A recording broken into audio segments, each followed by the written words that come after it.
రాష్ట్ర విభజన జరిగి 10 ఏళ్లు అయిందని, నేటికి రాజధాని రాష్ట్రంగా ఆంధ్రప్రదేశ్ ఉందని ముఖ్యమంత్రి చంద్రబాబు నాయుడు ఆవేదన వ్యక్తం చేశారు.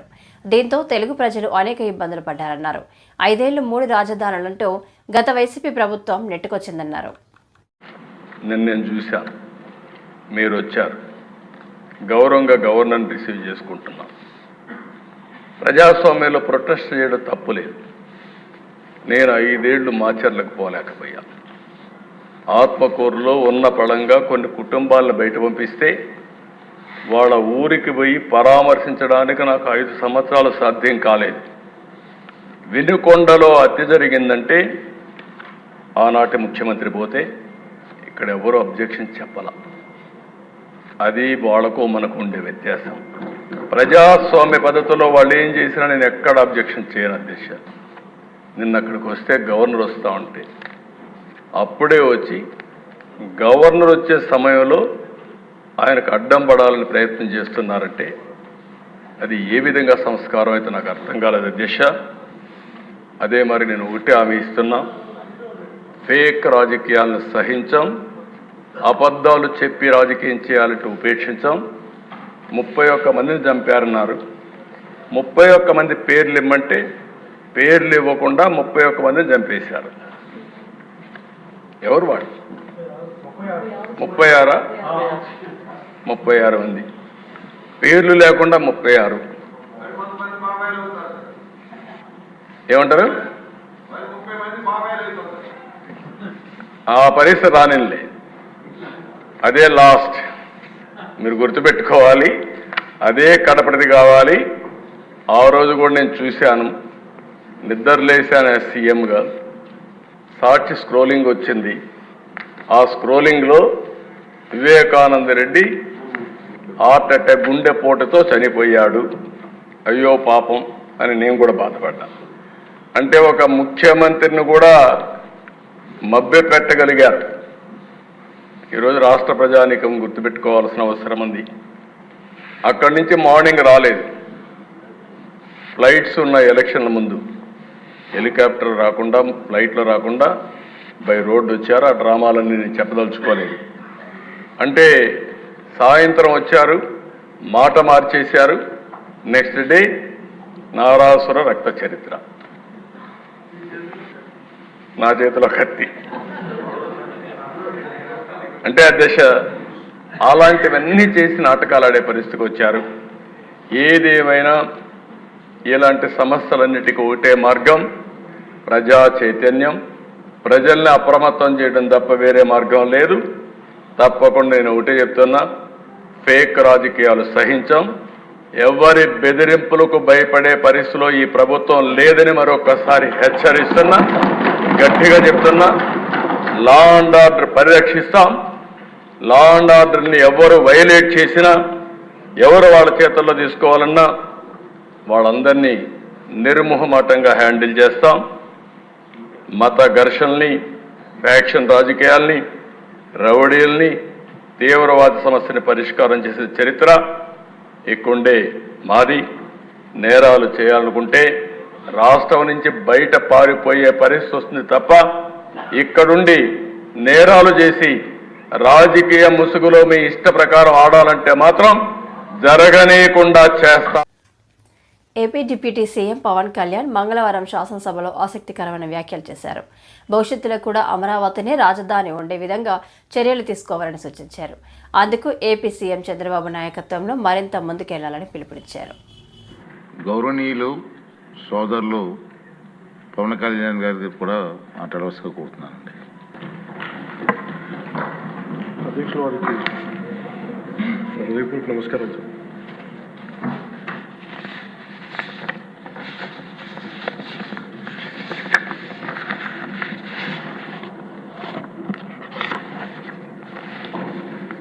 గవర్నర్ గారి ప్రసంగానికి ధన్యవాదాలు చెప్తూ ప్రవేశపెట్టిన తీర్మానాన్ని జనసేన పార్టీ తరఫు నుంచి నేను కూడా బలపరుస్తున్నాను అధ్యక్ష.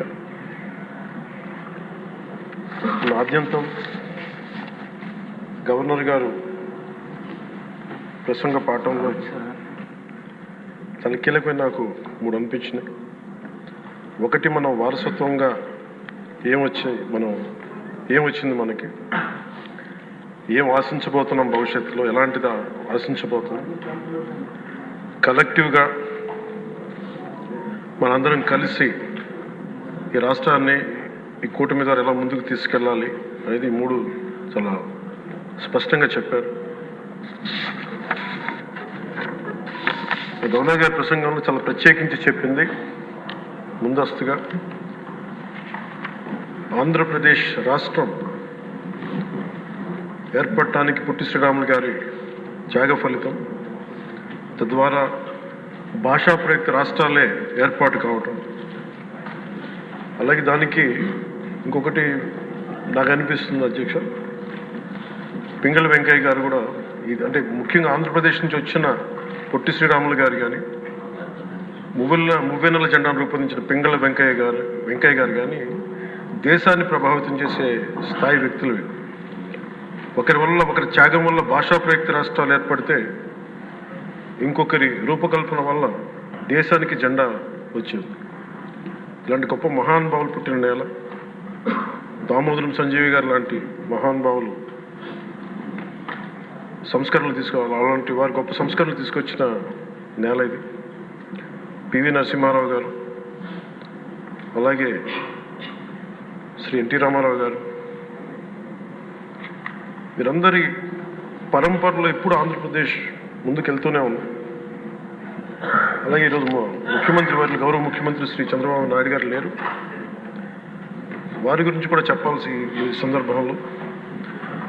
ఆంధ్రప్రదేశ్కి ఎవరన్నా రావాలి అనుకుంటే ముందస్తుగా చంద్రబాబు గారు పాలన స్టార్ట్ చేసినప్పుడు, ఆయన ముఖ్యమంత్రిగా ఉన్నప్పుడు ప్రతి ఒక్కరూ మేము వచ్చి ఆంధ్రప్రదేశ్కి వచ్చి పని చేయాలి, ప్రతి ఐఏఎస్ అధికారి, ప్రతి ఐపీఎస్ అధికారి తపన పడేవారని నాకు ఢిల్లీలో చాలామంది ఐఏఎస్ అధికారులు చెప్పారు. అలాంటి అద్భుతమైన పాలన, ఛాలెంజెస్ని అధిగమించి ఆంధ్రప్రదేశ్ని అభివృద్ధి దిశగా తీసుకెళ్లారు. ముఖ్యంగా ఆయన బాగా నచ్చే అంశం నాకు ఆయనలో ప్రత్యర్థులను కూడా గౌరవించే గొప్ప గుణం. మొన్న ఈ మధ్యన మాకు చెప్తూ కూడా రాజశేఖర రెడ్డి గారి గురించి చెప్తూ ఆయన గురించి కూడా, ఆయన ఎంత ప్రత్యర్థి అయినప్పటికీ కూడా ఆయన గురించి కూడా మంచి వాక్యాలు చెప్పి ఆయన చేసిన మంచి పనిని కూడా చెప్పే సహృదయం ఉంది నారా చంద్రబాబు గారికి. వాటి నుంచి తీసుకోవాలి, మేము నాలాంటి వాళ్ళు నేర్చుకోవాలి, అలాంటి యంగ్స్టర్ మాకు కొత్తగా వచ్చిన వాళ్ళు నేర్చుకోవాలి. అలాగే కర్నూలు 1953లో కర్నూలు రాజధానిగా వచ్చింది. ఎప్పుడు మనకి ఇన్ని సంవత్సరాలుగా, ఇన్ని దశాబ్దాలుగా ఇంకా కొట్టుకుంటూనే ఉన్నాం. అన్ని రాష్ట్రాలు ఏర్పడ్డాయి, భాషా ప్రయుక్త రాష్ట్రాలు ఏర్పడ్డాయి. దేశం అంతా ఎవరికి రాజధాని వచ్చింది ముందుకెళ్ళిపోయారు, అభివృద్ధి చెందారు. కానీ మన ఆంధ్రప్రదేశ్కి వచ్చేటప్పటికి కర్నూలు రాజధానిగా ఏర్పడింది, కాదని చెప్పి మళ్ళీ తెలంగాణలో కలిపారు. కొన్ని దశాబ్దాల తర్వాత మళ్ళీ విభజన జరిగింది, మళ్ళీ రాజధాని కోసం ఎత్తుక్కుంటూనే వచ్చాం. కింద మీద పడి 14 నుంచి 19 చాలా కష్టంతో ఒక రాజధానిని అత్యంత ఖర్చుతోటి నిర్మించే దశలో ఉండగా పరిస్థితులు అనుకూలించగా అమరావతి పోలవరంపై కేంద్రం మాట నిలబెట్టుకుంది. కేంద్ర బడ్జెట్ని మనస్ఫూర్తిగా స్వాగతిస్తున్నాం. బడ్జెట్లో రాష్ట్రానికి ప్రత్యేక ప్రాధాన్యతనివ్వడం హర్షణీయం. పవన్ కళ్యాణ్ ఆంక్షలకి అనుగుణంగా అడుగులు పడ్డాయి. జనసేన శాసనసభ పక్షం తరపున కేంద్రానికి కృతజ్ఞతలు తెలిపిన జనసేన మంత్రులు. ఈరోజు కేంద్ర ప్రభుత్వం నరేంద్ర మోడీ గారి నాయకత్వంలో బడ్జెట్ ప్రవేశపెట్టడం, ఆంధ్రప్రదేశ్కి ప్రత్యేకంగా ఒక స్థానం కల్పిస్తూ, ప్రాధాన్యత కల్పిస్తూ, ఏదైతే పవన్ కళ్యాణ్ గారు ఆశించారో, దేనికైతే జనసేన పార్టీ కట్టుబడి పదవుల కోసం కాదు, రాష్ట్రాభివృద్ధి జరగాలి, రాష్ట్ర ప్రజలకి మేలు జరగాలి, మన ప్రాంతానికి పెట్టుబడులు రావాలి అనే ఒక అంకిత భావంతో 2020 జనవరిలో భారతీయ జనతా పార్టీతో ఆ రోజు పొత్తు పెట్టుకున్నప్పుడు పవన్ కళ్యాణ్ గారు అమిత్ షా గారిని జేపీ నడ్డా గారిని ఆ రోజు కోరింది ఒకటే, మా రాష్ట్రం గురించి దయచేసి మీరు పట్టించుకోండి, అనాథులైపోయాం,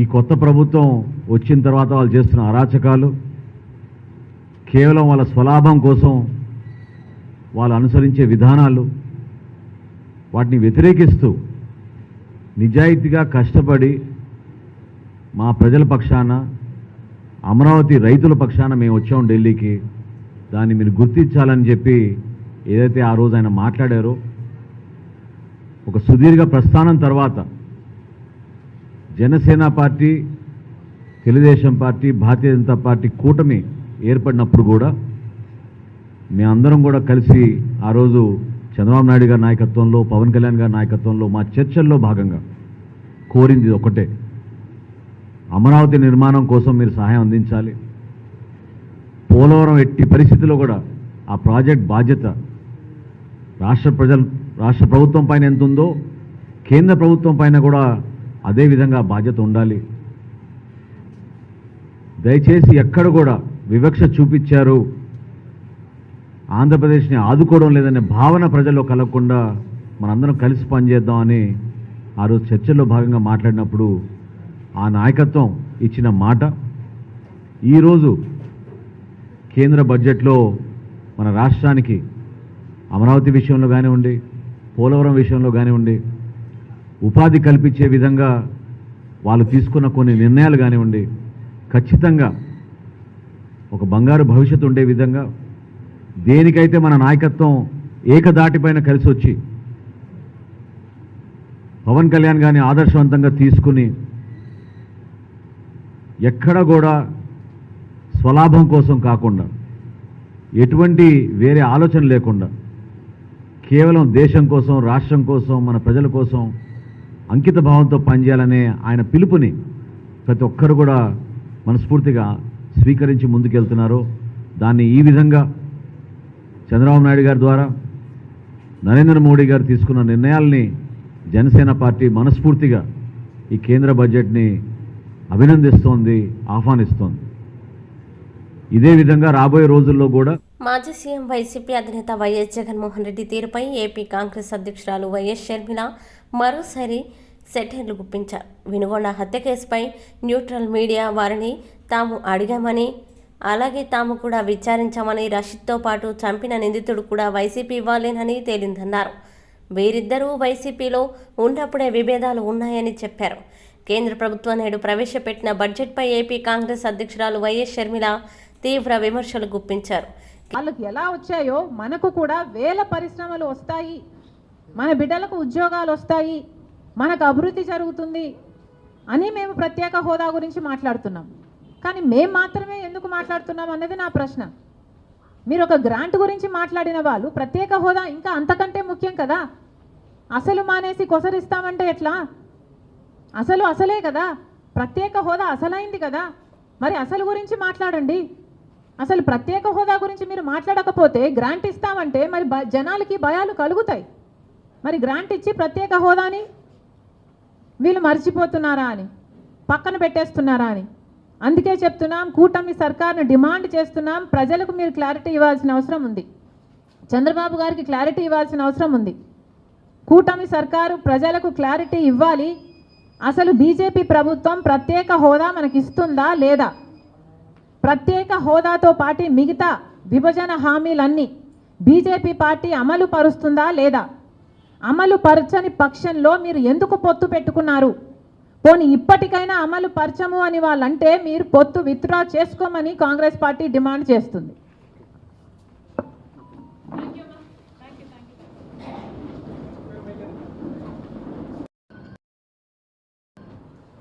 బీజేపీ పార్టీ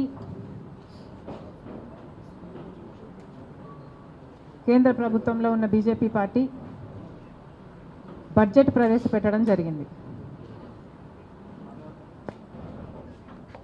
ఈ బడ్జెట్ అనడం కంటే దీన్ని ఎన్నికల మేనిఫెస్టో అనడమే కరెక్ట్ కాబోలు. ఎన్నికల మేనిఫెస్టో అయితే ఏది పడితే అది చెప్పొచ్చు, ఏ వివరాలు లేకుండా చెప్పొచ్చు, ఏ హామీ అయినా ఇవ్వచ్చు. కానీ బడ్జెట్ అయితే నంబర్స్తో కూడింది, డీటెయిల్స్ ఇస్తూ, నంబర్స్ చెప్తూ, టైం ఫ్రేమ్ చెప్తూ చేయాల్సింది బడ్జెట్. మరి బీజేపీ పార్టీ ప్రవేశపెట్టిన ఈ బడ్జెట్ ఎన్నికల మేనిఫెస్టోను తలపిస్తుంది. 4 అంశాలు మాత్రమే మాట్లాడారు ఆంధ్ర రాష్ట్రం గురించి. వీటిల్లో బడ్జెట్ ప్రవేశపెట్టక ముందు చంద్రబాబు గారు 1,00,000 కోట్ల రూపాయలు ప్రతి సంవత్సరము మాకు అవసరం ఉంటుంది వివిధ ప్రాజెక్టులకి అని చెప్పారు. అసలు చంద్రబాబు గారు ఆ 1,00,000 కోట్లు అన్న ఫిగర్కి ఎలా వచ్చారో మాకైతే అర్థం కాలేదు. బికాస్ ఆంధ్ర రాష్ట్రం ఏర్పడిన రోజున విభజన చట్టంలో ఉన్న అన్ని హామీలను ఆర్థికంగా లెక్కేస్తే, వాల్యూ కడితే కనీసం 12 లక్షల కోట్ల నుంచి 15 లక్షల కోట్ల వరకు విలువ చేస్తుంది. కానీ చంద్రబాబు గారు ఇవేవి పట్టించుకోకుండా 1,00,000 కోట్లు 5 సంవత్సరాలకు 5 లక్షల కోట్లు. ఈరోజు బీజేపీ పార్టీ కేంద్ర ప్రభుత్వంలో ఉన్న బీజేపీ పార్టీ బడ్జెట్ ప్రవేశపెట్టడం జరిగింది. ఈ బడ్జెట్ అనడం కంటే దీన్ని ఎన్నికల మేనిఫెస్టో అనడమే కరెక్ట్ కాబోలు. ఎన్నికల మేనిఫెస్టో అయితే ఏది పడితే అది చెప్పొచ్చు, ఏ వివరాలు లేదు. కేంద్ర ప్రభుత్వం నేడు ప్రవేశపెట్టిన బడ్జెట్పై ఏపీ కాంగ్రెస్ అధ్యక్షురాలు వైఎస్ షర్మిల తీవ్ర విమర్శలు గుప్పించారు. కేంద్ర బడ్జెట్ ఎన్నికల మేనిఫెస్టో అనడం కరెక్ట్ అని విమర్శించారు. ఎన్నికల్లో హామీలు ఇచ్చిన విధంగా బడ్జెట్ని కూడా ఇష్టం వచ్చినట్లుగా ప్రకటించారని మండిపడ్డారు. ఇది బడ్జెట్నా లేదా ఎన్నికల హామీలా అనేది బీజేపీ పెద్దలు చెప్పాలని ప్రశ్నించారు. పెట్టడం జరిగింది. ఈ బడ్జెట్ అనడం కంటే దీన్ని ఎన్నికల మేనిఫెస్టో అనడమే కరెక్ట్ కాబోలు. ఎన్నికల మేనిఫెస్టో అయితే ఏది పడితే అది చెప్పొచ్చు, ఏ వివరాలు లేకుండా చెప్పొచ్చు, ఏ హామీ అయినా ఇవ్వచ్చు. కానీ బడ్జెట్ అయితే నంబర్స్తో కూడింది, డీటెయిల్స్ ఇస్తూ, నంబర్స్ చెప్తూ, టైం ఫ్రేమ్ చెప్తూ చేయాల్సింది బడ్జెట్. మరి బీజేపీ పార్టీ ప్రవేశపెట్టిన ఈ బడ్జెట్ ఎన్నికల మేనిఫెస్టోను తలపిస్తుంది. 4 అంశాలు మాత్రమే మాట్లాడారు ఆంధ్ర రాష్ట్రం గురించి. వీటిల్లో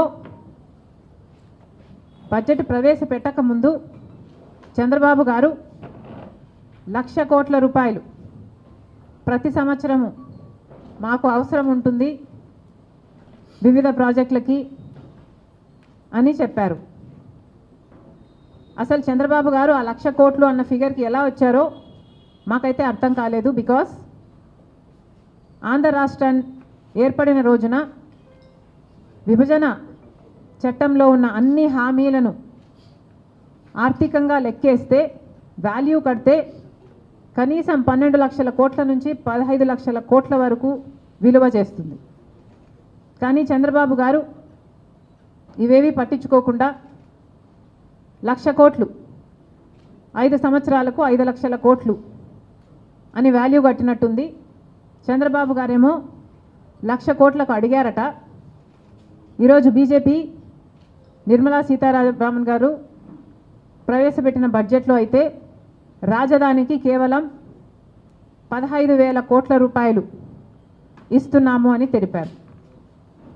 దీంతో పాటు పోలవరం ప్రాజెక్ట్కి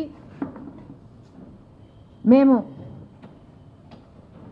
పూర్తి చేసే బాధ్యత మాది అన్నట్టుగా మాట్లాడారు. పోలవరం ప్రాజెక్టు ఆంధ్ర రాష్ట్రానికి లైఫ్ లైను అన్నారు, మన రైతులకి లైఫ్ లైను అన్నారు, ఫుడ్ సెక్యూరిటీ కల్పించే అంశం కూడా ఇది అని పేర్కొనడం జరిగింది. మరి అంత ముఖ్యమైన పోలవరం ప్రాజెక్టుకు పూర్తి చేయాలనుకున్నారు మీరు, సంతోషం, ఇప్పటికైనా పూర్తి చేయాలనుకున్నారు. 10 సంవత్సరాలుగా ఇది మా హామీ అయినప్పటికీ 10 సంవత్సరాలుగా మీరేమీ చేయకపోయినప్పటికీ కనీసం ఇప్పటికైనా మీకు కనువిప్పు కలిగింది.